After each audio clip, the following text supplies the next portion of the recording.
සුබ දවසක් ඔයාලට. දැන් ඔස්ට්‍රේලියාවල වින්ටර් සීසන් එක. මං ඉතින් හිතුවා මේ අවුරුද්දේ සමර් එක එන්න කලින් අපේ ගාඩන් එක ටිකක් ලස්සනට හදාගන්න ඕන කියලා.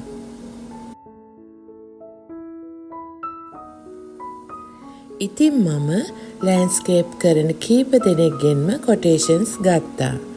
මම හිතනවා අන්තිමට මට මේ වැඩේ මං ආස විදියට කරගන්න හොඳම කෙනෙක් මට හම්බුණා කියලා.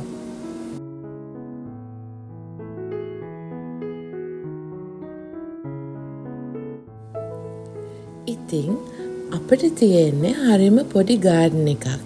මේක මං අවුරුදු ගානකට කලින් මෙන්න මේ විදිහට තාත්තත් එක්ක එකතු වෙලා හදාගත්තා. හැබැයි කාලෙත් එක්ක ඒක වල් පැල ඇවිත් හරිම කැත වුණා. මං කළේ ඔක්කොම පැල ටික මේ වගේ ගලවලා මෙතන තියෙන ලොකු ගස් ටිකයි රෝස ගස් ටිකයි විතරක් ඉතුරු කළා.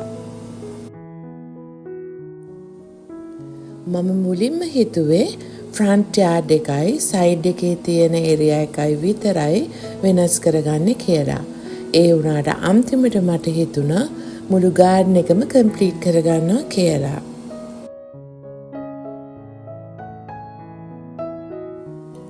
මේ දවස්වල සැරසැරේට වහින හින්දා මේක හදන්න දවස් 11ක් වගේ කාලයක් යාට ගියා.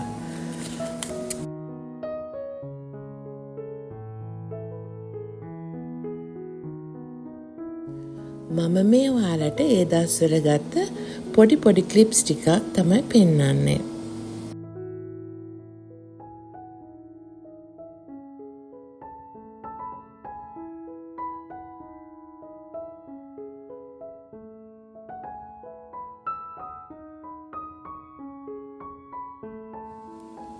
මේන් එන්ට්‍රන්ස් එකේ මේ වගේ ඩෙක් එකකුත් පොඩි හදාගත්තා. ඔක්කොම වැඩ ටික ඉවරුණාට පස්සේ මට ඒක ආයෙත් වෙනස් කරන්න හිතිලා මං එයාට කියලා පොඩ්ඩක් ඒක වෙනස් කරගත්තා.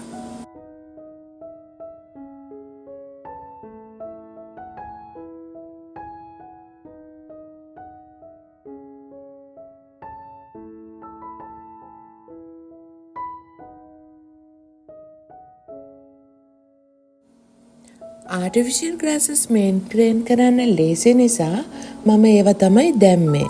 මම ඔයාලට කියන්නම් අපේ ගාඩන් එක මේ වගේ ලස්සනට හදලා දුන්නේ කවුද කියලා.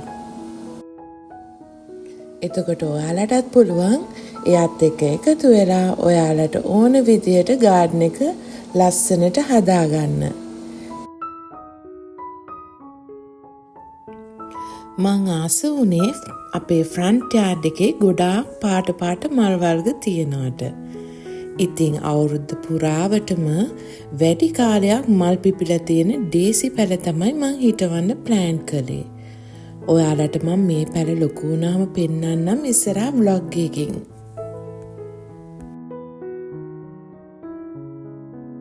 මේ garden beds හදලා තියෙන්නේ අමුලියෙන් කියලා එයා කියනවා. තව මාස 3-4කින් එන සමර් එකේදී මේ ලීය පේන්ට් කරගන්න ඕන.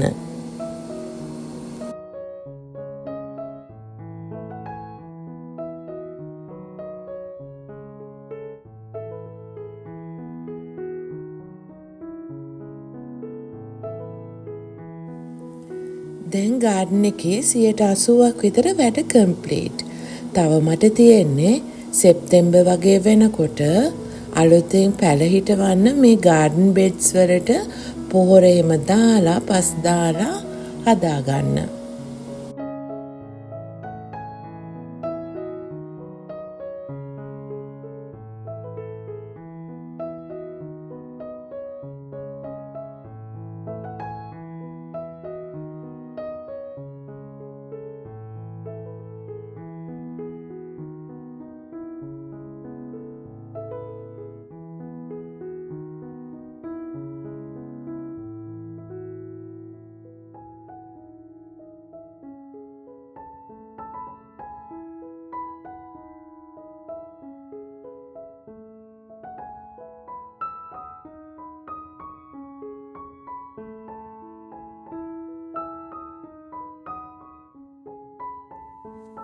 මේ පොසොන් සතිය මං තෙමූ එකෙන් මේ කූඩු ඕඩර් කරාට ඒව වෙසක් එකට පාවිච්චි කළේ නැහැ.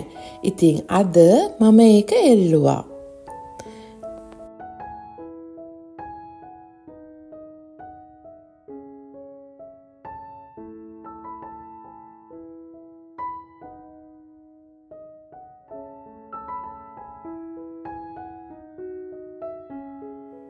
ඉතින් මේ විදිහට තමයි අපි පොසොන් එකට අපේ ගෙදර සලසගත්තේ.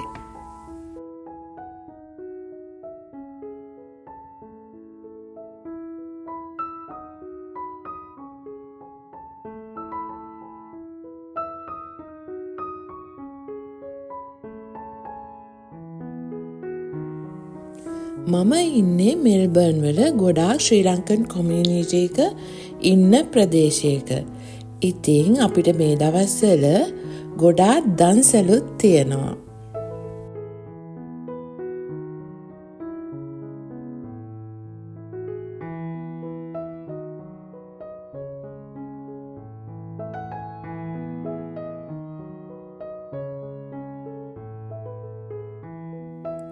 පොසොන් එකට සමගාමීව මෙල්බර්න් බෙරික් වල තිබ්බ සැන්ඩ්විචස් සහ කට්ලට් දන්සට තමයි මේ.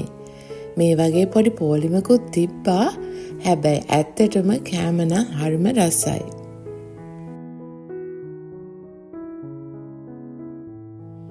මේ තියෙන්නේ අපේ ගේ ළඟම තිබ්බ දුන් තෙල් බත් දන්සල. ඒකත් හරිම රසට තිබ්බා.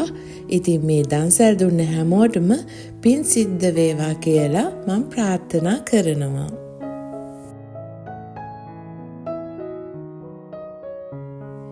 ඉතින් තවත් වීඩියෝ එකක් අරගෙන එන්නම්. ඔයාලා පරිස්සමෙන් ඉන්න.